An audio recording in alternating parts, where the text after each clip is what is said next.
OK အခုတန်းလေးကျွန်တော်နာမည်ကဟန်တူးဆန်ဖြစ်ပါတယ်နောက်ကြောက်ဝိုင်းထဲမှာဆိုလဲတော့တွေ့ရင်ခေါ်လို့ရပါဒါကျွန်တော်ညီကိုနှစ်ယောက်ကျွန်တော်ကကြောက်ဆိုတဲ့အရာလွယ်တဲ့အရာတော့မဟုတ်ဘူးဗျာဒါ၄နှစ်တည်းပေါ့ကြောက်ပါတယ်သူအခြေခံစားကနေအိုးအဆုံးဒီအဝေးအမြင့်ဆုံးတူပေါ့ဗျာဒါ၄နှစ်လုံးလဲဂျားထဲမှာလဲဒါ၄နှစ်တည်းဒါကြောက်ကဒီများရဲ့ဘေးနာကြည့်ရင်တော့ဟောမင်းကဒီလိုလောက်လိုက်တာမင်းလွယ်လိုက်တာကွာဆိုတော့ဒါအဲ့စကားအပြောဝဲရှိရတကယ်လက်တွေ့မှာကြာမလွယ်ဘူးဗျအကုန်စခက်ခဲတယ်ငွေရင်းနေလူရင်းနေချိန်ရင်းနေအများကြီးပေးဆက်ရကြောက်လောကကြီးကထွက်သွားကြတဲ့လူကြတော့ဟိုတင်တန်းတက်ပြီးဆရာပြောရတယ်ထွက်သွားကြတဲ့လူရှိတယ်ဘာလို့ထွက်သွားကြလဲဆိုတော့သူကကြောက်ကိုဒါကြီး၄နှစ်တက်ပုံစံမရှိဘူးပေါ့ဗျာကျွန်တော်စိတ်ကိုနှစ်ထားမှာကြောက်ဆိုရင်ကြောက်ဝင်နှစ်ထားမှာခြားလုပ်ငန်းရှိတော့ဒါဘယ်လိုပြောမလဲငွေလမ်းကြောင်းဘုတ်တစ်ခုပေါ့ဗျာအဲ့လိုရှိပြီးသွားပြီဒီကြောက်ကိုစိတ်ပါတယ်ဆိုရင်ကြောက်တဲ့ကိုတားနှစ်ထားမှာစိတ်ကိုစိတ်နှစ်ထားဖို့ပြောရဲဆိုတာလေကြောက်က၄နှစ်တယ်တော်တော်လေးနှစ်တယ်အဲ့တော့ကြောင့်မလို့အဲ့လိုစိတ်နှစ်ပြီးတော့လှုပ်စေချင်တာပြီးကျွန်တော်တို့ဟိုတင်တန်းပြီးတော့ပြီချိုးအားမရတဲ့လူလည်းရှိမယ်အားရတဲ့လူလည်းရှိမယ်ဒါ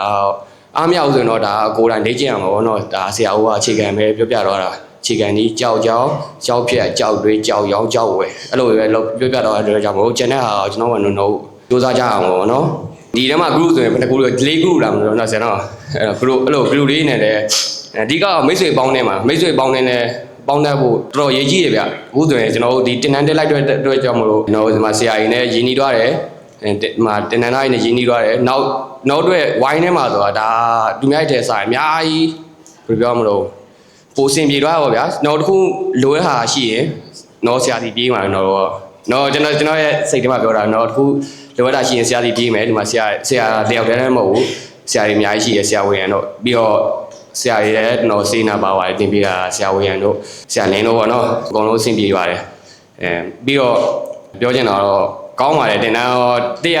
တဲ့ဈေးနဲ့တန်လို့ခံစားရတယ်ပြီးတော့အဲ့ပေးထားတဲ့6သိန်း9တောင်း9သိန်းဆိုတာဒါနောက်တစ်ချိန်ညဆန်ဘာမှမဟုတ်တော့လေဒါကျွန်တော်တို့ပွဲတော်ဆိုရင်ပွဲတော်တဲ့လေအဲ့လောက်ရနိုင်တယ်ကြောက်လုံးညက်လေအဲ့လောက်ရနိုင်တယ်ဒါနောက်ရေရှင်နဲ့တွက်ကြည့်မယ်ဆိုရင်ဒီ6သိန်း9တောင်းကတော့ဘယ်လိုပြောမလဲဒါတန်တယ်ပေါ့ဗျာဒါဟိုတန်တယ်ဆိုတာလည်းအဲ့တန်အောင်ယူတန်းမှတန်တာပေါ့နော်မိစေပေါင်းနေဘယ်လို6သိန်း9တောင်းနဲ့အဲ့လောက်ပါပဲเนาะရှေ့လျှောက်တော့ကြောက်လုံးမယ်ဆိုရင်တော့တေချာလေးလုပ်ဖို့အားပေးခြင်းတယ်ဗောနော်ကျွန်တော်လည်းတေချာလေးလုပ်ပါမယ်ကျွန်တော်လည်းတန်နိုင်တော့ဗောကြောက်လောကရမှာညီကောင်ကဒီလောက်ပါပဲ